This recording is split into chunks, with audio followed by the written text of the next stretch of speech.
Welcome to public TV news బులెటిన్ల ముందుగా headlines. గుంటూరులోని పలు బంగారం దుకాణాల్లో bureau of Indian standards BIS అధికారులు ఆకస్మిక సోదాలు.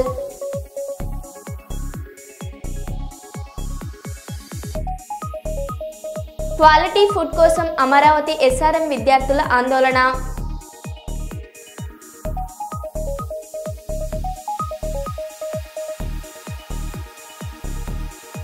పిఠాపురంలో నకిలీ నెయ్యి కలకలం.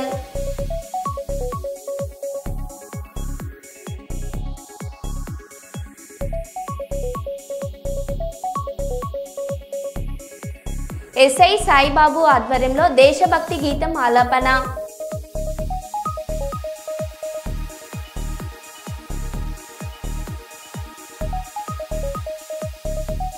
మహాత్మా జ్యోతిబా పూలే విగ్రహం ఎదుట BC మౌన దీక్ష.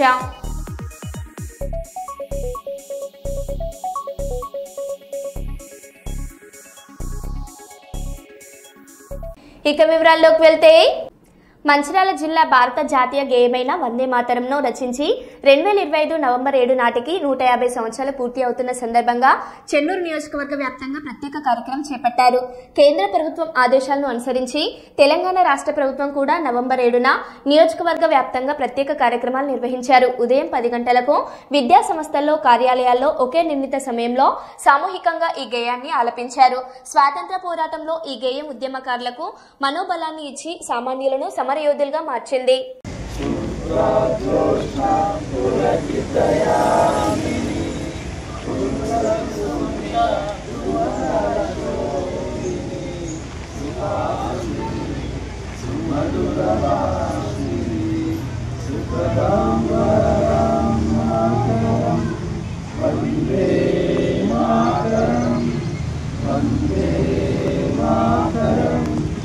भारत माता की जय. अटेंशन.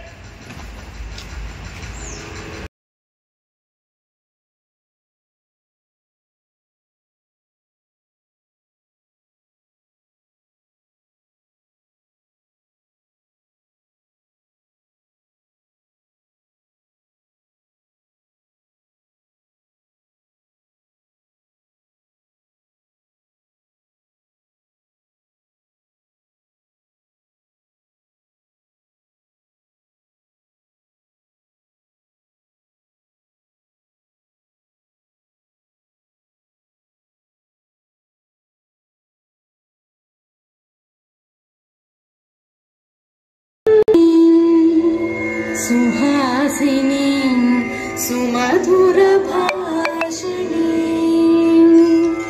सुखदां वरदां मातरं वन्दे मातरं वन्दे मातरं. कोटि कोटि कंठ कल कल निनाद कराले, कोटि कोटि भुजे धृत कर करवाले. अबला के नोमा ए तो बले बहुबल धारिणी नमामि तारिणी रिपुदल वारिणी मातरं वन्दे मातरं. అక్టోబర్ విప్లవ 108 దినోత్సవం సందర్భంగా సుందరయ్య జంక్షన్ లో CPM నగర కార్యదర్శి టి రాముడు అధ్యక్షతన ఘనంగా అక్టోబర్ విప్లవ దినోత్సవాన్ని నిర్వహించారు. మొదట CPM పార్టీ జిల్లా కార్యదర్శి గౌస్ దేశాయి పతాకావిష్కరణ చేశారు. అనంతరం రాష్ట్ర కమిటీ సభ్యులు రామన్న, జిల్లా కార్యదర్శి గౌస్ దేశాయి, జిల్లా కార్యదర్శి వర్గ సభ్యులు PS రాధాకృష్ణ, MD ఆనంద్ బాబు మాట్లాడుతూ మానవ జాతి మనుగడకు సరైన మార్గం సోషలిజమే అని తెలిపారు. మొదటిసారి ప్యారిస్ లో కార్మిక రాజ్యం ఏర్పడినప్పటికీ సరైన సిద్ధాంతం, సరైన అవగాహన లేక కొద్ది రోజుల్లోనే కుప్పకూలిపోయిందని తెలిపారు. ఆ తర్వాత కారల్ మార్క్స్, ఏంజెల్స్ రచించిన మార్కెటిస్ట్ సిద్ధాంతాన్ని సరైన పద్ధతిలో సక్రమంగా ఉపయోగించడం ద్వారా రష్యాలో లెనిన్, స్టాలిన్ మరియు కార్మిక వర్గ నాయకత్వంలో విప్లవాన్ని 1919లో జయప్రదం చేశారని తెలిపారు.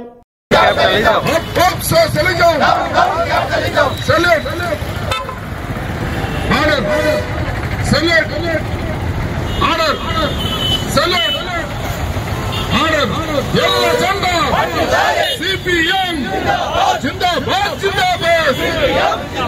జిందాబాద్ జిందాబాద్ వర్ధిల్లాలి ప్రజా పోరాటాలు వర్ధిల్లాలి ప్రజా పోరాటాలు వర్ధిల్లాలి కార్మిక పోరాటాలు వర్ధిల్లాలి కార్మిక పోరాటాలు ఎర్ర జెండా అక్టోబర్ మీరు దేశవ్యాప్తంగా జరుపుకుంటున్నాం. ప్రత్యేకించి కార్మిక వర్గాన్ని గమనించాల్సిన అవసరం ఉంది. అట్లే ప్రజలు కూడా గమనించాల్సిన అవసరం ఉంది. ప్రపంచంలో వ్యవస్థలు మారే సందర్భంలో ప్రపంచంలో మొట్టమొదటిసారిగా వచ్చింది ఫ్రెంచ్ 1886లో కార్మికులు అక్కడి యాజమాన్యానికి వ్యతిరేకంగా పెద్ద ఎత్తున పోరాటం చేసి వాళ్ళకు సిద్ధాంతాలు ఏం తెలియవు, ఎర్ర జెండా పరిచయం లేదు. కారల్ మార్క్స్ ఏదైతే చెప్పాడు, ఎక్కడైతే పెట్టుబడిదారు వ్యవస్థ బలమైనటువంటి వ్యవస్థ ఉండి కార్మికులు దోపిడీ చేస్తుందో ఆ ప్రాంతంలో కార్మికులు తిరుగుబాటు చేస్తారు, కార్మిక రాజ్యాన్ని ఏర్పాటు చేస్తారని ఏది చెప్పాడు. మొట్టమొదటిసారిగా ప్రపంచంలో ఫ్రెంచ్ మహానగరంలో అది సాధ్యమైంది. అయితే సిద్ధాంతం లేకుండా కేవలం ఆవేశంలో పోరాటం చేస్తే ప్రపంచంలో ఇట్లాంటి విప్లవాలు చాలా చోట్ల విఫలమైనాయి. అందులో ఫ్రెంచ్ విప్లవం ఒకటి. కేవలం 70 రోజులు కార్మికులు రాజ్యాంగ గారు అక్టోబర్ విప్లవానికి నవంబర్ 7వ తేదీకి ఏంటి తేడా అని చెప్పేసి కూడా మనం భావించవచ్చు. ఇందాకే విజయవంతమైన తర్వాత అనేక యూరోపియన్ దేశాల్లో విప్లవం జయప్రదమైంది. అట్లాగే మానవాళికి శ్రీశ్రీ గారు చెప్పినట్టు భూనైక ప్రపంచానికి భూమి తెచ్చిన వాడు లేనినట్టు ఈరోజు శ్రామికులు చాలా మంది అప్పదాకుండా పెట్టుబడిదారులు కానీ అప్పదాకుండా చక్రంలో చెప్పారు, వీళ్ళు కూలీలు వీళ్ళు కార్మికులు వీళ్ళు ఎక్కడ చేసుకుంటారు రాజ్యం చెప్పారు. కానీ రష్యాలో మొట్టమొదటిసారిగా కార్మిక రాజ్యాన్ని నెలకొల్పి శ్రామికులు పాలిస్తే ఎట్లా ఉంటుందనేటువంటిది ఈరోజు ప్రపంచానికి చూసి చూపించిన ఘనత ఈరోజు అక్టోబర్ మహావిప్లవానికి దక్కుతుంది. అందుకనే మిత్రులారా, సుమారుగా 1917లో విప్లవం వస్తే సరిగ్గా 30 ఏళ్ల నాటికే అప్పటికి 400 ఏళ్లు దోచుకున్న అమెరికాను సైతం దాటేసి ప్రపంచంలోనే మొట్టమొదటిసారిగా ఒక గొప్ప ఆర్థిక శక్తిగా నిలిపినటువంటి ఘనత ఈరోజు సోవియట్ సంఖ్య 60-50 నాటికే వచ్చినటువంటి పరిస్థితి. వ్యతిరేకించండి పెట్టుబడిదారు విధానాన్ని, వ్యతిరేకించండి పెట్టుబడిదారు విధానాన్ని, వ్యతిరేకించండి ప్రైవేటీకరణను, వ్యతిరేకించండి ప్రైవేటీకరణను, వ్యతిరేకించండి ప్రైవేటీకరణను, వ్యతిరేకించండి శ్రమ దోపిడీని, వ్యతిరేకించండి శ్రమ దోపిడీని, వ్యతిరేకించండి 10 గంటల పెంపును, వ్యతిరేకించండి 10 గంటల పెంపును, వ్యతిరేకించండి 10 గంటల పెంపును. ఎర్ర జెండా, ఎర్ర జెండా, up up socialism, up up socialism. October విప్లవం వర్ధిల్లాలి, అక్టోబర్ విప్లవం వర్ధిల్లాలి, అక్టోబర్ విప్లవం. ఎర్ర జెండా, ఎర్ర జెండా. పాతపట్నం నియోజకవర్గం కొత్తూరు, ఎల్లెన్పేట మండలాలకు చెందిన ప్రజా సమస్యలపై పాతపట్నం ఎమ్మెల్యే మామిడి గోవిందరావు శుక్రవారం నాడు ఎమ్మెల్యే క్యాంపు కార్యాలయం నందు ప్రజల నుండి ప్రజా సమస్యలు తెలుసుకునేందుకు ప్రజా దర్బార్ నిర్వహించారు. పాతపట్నం నియోజకవర్గం రాజకీయ చరిత్రలో తొలిసారిగా ఎమ్మెల్యే ఎంజీఆర్ ఈ కార్యక్రమం నిర్వహించడం పట్ల అన్ని వర్గాల ప్రజలు పార్టీలకు అతీతంగా పార్టీ రహితంగా ప్రజా దర్బార్ నిర్వహించడం పట్ల ప్రజల నుండి హర్షాది రేఖలు వచ్చాయి.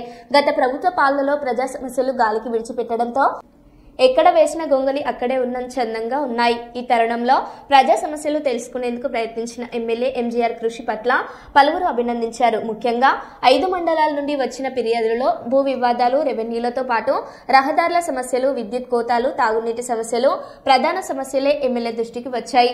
దీనితో పాటు రేషన్ కార్డులు కావాలని, పింఛన్లు కావాలని, ఇళ్ల స్థలాలు కావాలని, గృహ నిర్మాణాలు చేపట్టాలని, వృద్ధులు, వికలాంగులు, వితంతువులు వ్యక్తిగత ఫిర్యాదులు కూడా వచ్చాయి. గత పాలనలో పాలకులు పాలనపై దృష్టి సాధించక సమస్యలు కుప్పలు తెప్పలుగా పేరుకుపోవడంతో ప్రభుత్వం మారడంతో స్వచ్ఛందంగా ప్రజలు ముందుకు వచ్చి అనేక సమస్యలు, సామాజిక సాంఘిక సమస్యలపై స్పందించి ఫిర్యాదులు ఇవ్వడం జరిగింది.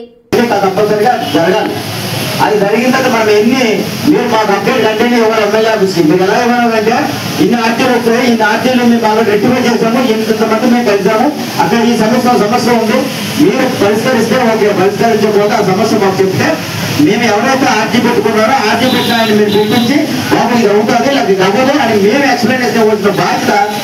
పెద్దపల్లి జిల్లా రామగుండం కార్పొరేషన్ పరిధిలో నగర అభివృద్ధి రోడ్ల విస్తరణ పేరుతో 46 దారి మైసమ్మ గుడులను కార్పొరేషన్ అధికారులు నేలమట్టం చేశారు. దీంతో బీజేపీ అనుబంధ సంఘాలతో పాటు హిందూ ఐక్య సంఘాల ఆధ్వర్యంలో పెద్ద ఎత్తున ఆందోళన కార్యక్రమానికి శ్రీకారం చుట్టారు. ఈ సందర్భంగా గోదావరిఖని పట్టణంలోని పోచమ్మ ఆలయం వద్ద పెద్ద ఎత్తున సమావేశం నిర్వహించి అమ్మవారికి పూజలు చేశారు. అధికారులు పాలకుల తీరుపై మండిపడుతూ పట్టణంలో భారీ ర్యాలీ నిర్వహించారు. అనంతరం కార్పొరేషన్ కార్యాలయం ఎదుట బైఠాయించి నిరసన నినాదాలు చేశారు. ఈ సందర్భంగా నాయకులు మాట్లాడారు.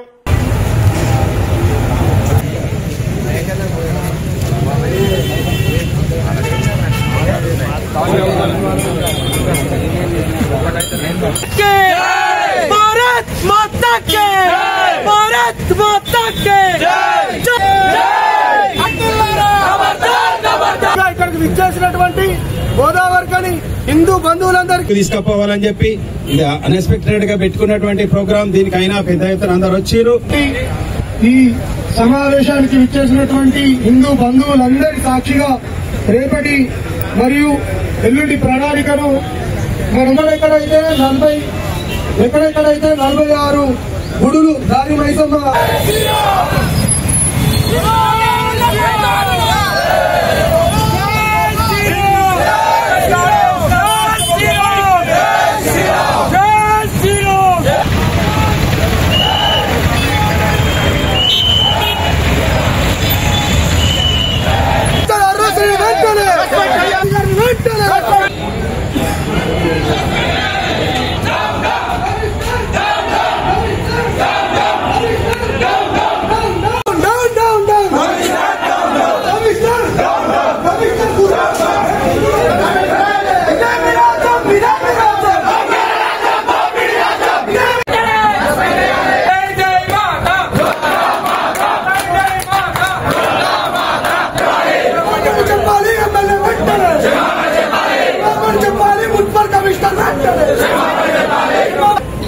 సమాపన కోరాలి.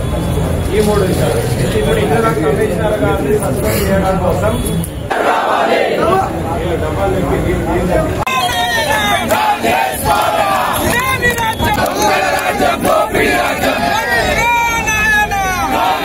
మాట్లాడాను.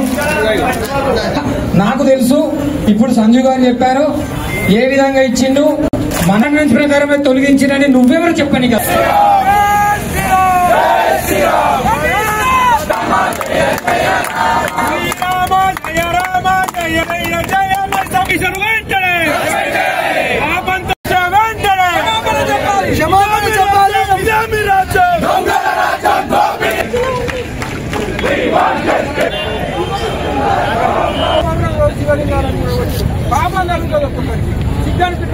కనీసం దానికి నిన్న మధ్యాహ్నం ఒకరు పెడతారు. వాళ్ళ మీద మన చర్యలు తీసుకున్నారా ఇప్పటి వరకు మాట్లాడతారు. నేను ఈ పోషవ తల్లి గుడి ముందట ప్రమాణం చేసి చెప్తా ఉన్నా, దీనికి కారణమైనోడు కొసెళ్తాడని నేనైతే అనుకుంటలేను. 100% ఇది. ఇవాళ నిజంగా హిందువులకి బతకడానికి ఉన్నది ఒకే ఒక దేశం, మన భారతదేశం. ఆటో యూనియన్ ఉన్నది, అక్కడ అడ్డా మీద ఒక చిన్న గుడి కట్టుకుంటాం. ఎందుకు? ఆటో నడిపేటో అన్నదమ్ములు బయటికి పోతే ఎట్లాంటి ప్రమాదం జరగద్దు. రోజు దినాలు చేసుకొని బతికేటోళ్ళు పొద్దంతా నడిపితే 300 వస్తాయి. ఆ 300తో నీ కుటుంబం వెళ్ళాలి అంటే ఆ ఆటో నడిపే అన్నకేం కావద్దని ఆడ మైసమ్మ గుడి కట్టుకుంటాం. ఇక మనం పోతా ఉంటే ఇక్కడ బుక్క టెంపుల్ దగ్గర పోతా ఉంటే ఆ ఫ్లైఓవర్ దగ్గర ఎన్నిసార్లు బస్సులు పోతావట, ఎంతమందిని తీసిన మీ చేతులతోటి. అక్కడ గుడి కట్టుకొని వాళ్ళ పోయే వాహనదారులందరూ కూడా మైసమ్మ కొలుతాను.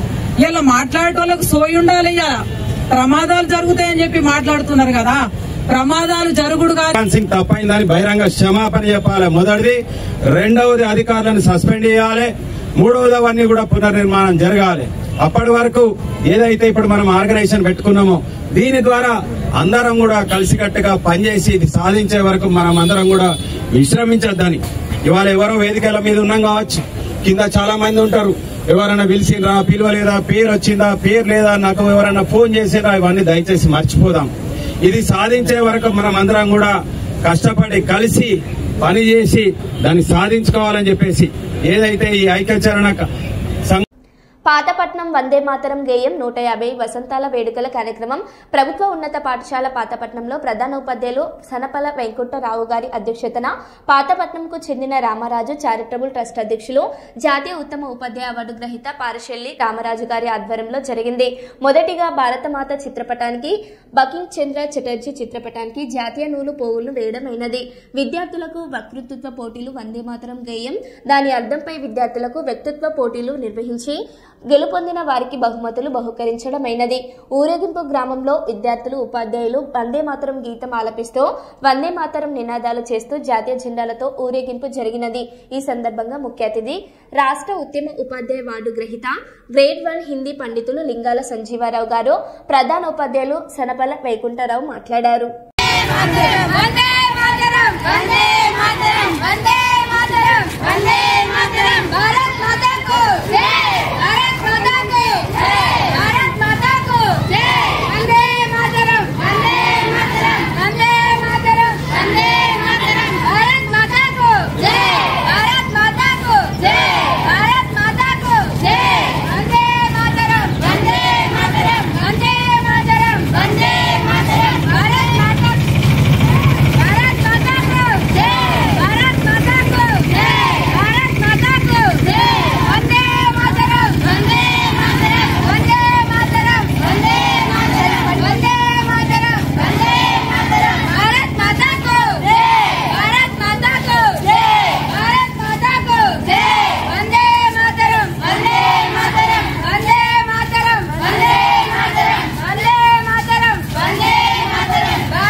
భారతదేశ స్వాతంత్ర ఉద్యమానికి స్ఫూర్తినిచ్చి ఇప్పటికీ జాతీయ గౌరవాన్ని ఐక్యతను పెంపొందిస్తున్న బకింగ్ చంద్ర చటర్జీ రచించిన ఈ అద్భుతమైన వందే మాతరం గీతం 150 వసంతాలు పూర్తి చేసుకున్న సందర్భంగా రాష్ట్ర ప్రభుత్వాల ఆదేశాల మేరకు ఈ రోజు వందే మాతర గీతాలాపన కార్యక్రమం రామగుండం పోలీస్ కమిషనరేట్ లో ఘనంగా నిర్వహించడం జరిగింది.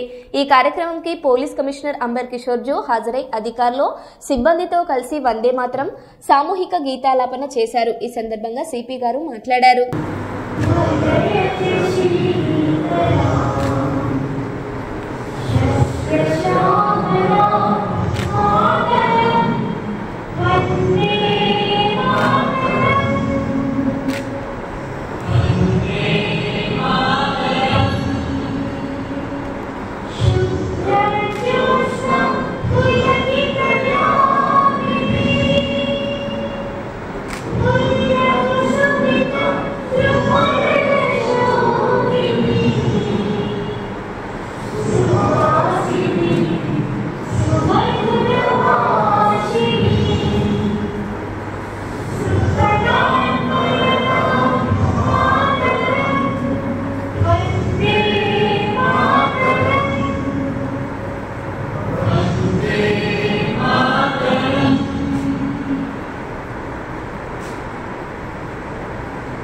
వేగంగా వెళ్తున్న లారీని ఢీకొన్న బైక్ సీసీ ఫుటేజ్ బాపట్ల గడియార స్తంభం సెంటర్లో ఈ ఉదయం జరిగిన రోడ్డు ప్రమాదంలో గుంటూరుకు చెందిన 2 యువకులు మృతి.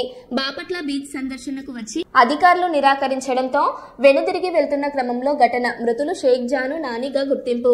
కేసు నమోదు చేసి దర్యాప్తు చేస్తున్న బాపట్ల పట్టణ పోలీసులు.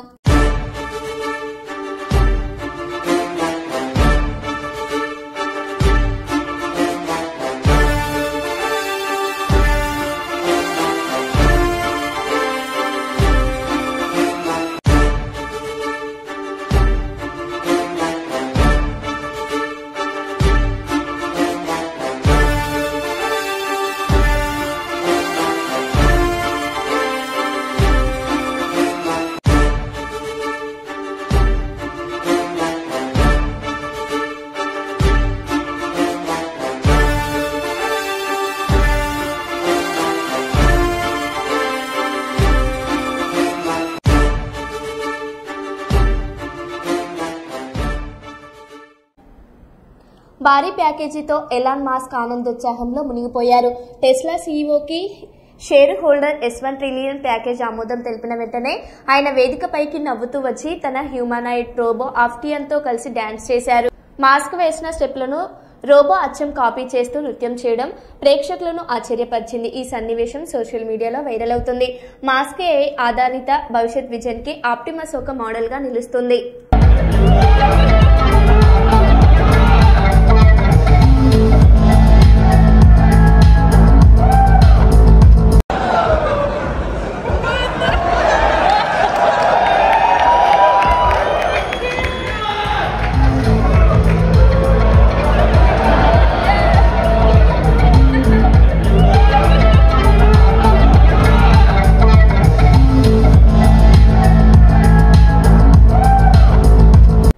ట్రాఫిక్ నియమాలను లెక్క చేయకుండా వాహనాలు నడపడం వల్ల ప్రమాదాలు పెరుగుతున్నాయి. తాజాగా మధ్యప్రదేశ్లోని కన్వాలో జరిగిన ఒక ఘటన దీనికి ఉదాహరణగా నిలిచింది.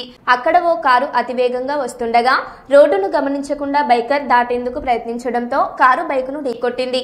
ఆ ఢీకొట్టే వేగంతో బైకర్ గాల్లోకి ఎగిరిపోయాడు. ఈ ప్రమాదానికి ఇద్దరిది నిర్లక్ష్యమే కారణమని చెబుతున్నారు. ఈ ఘటనకు సంబంధించిన సీసీటీవీ వీడియో ప్రస్తుతం సోషల్ మీడియాలో వైరల్ గా మారింది.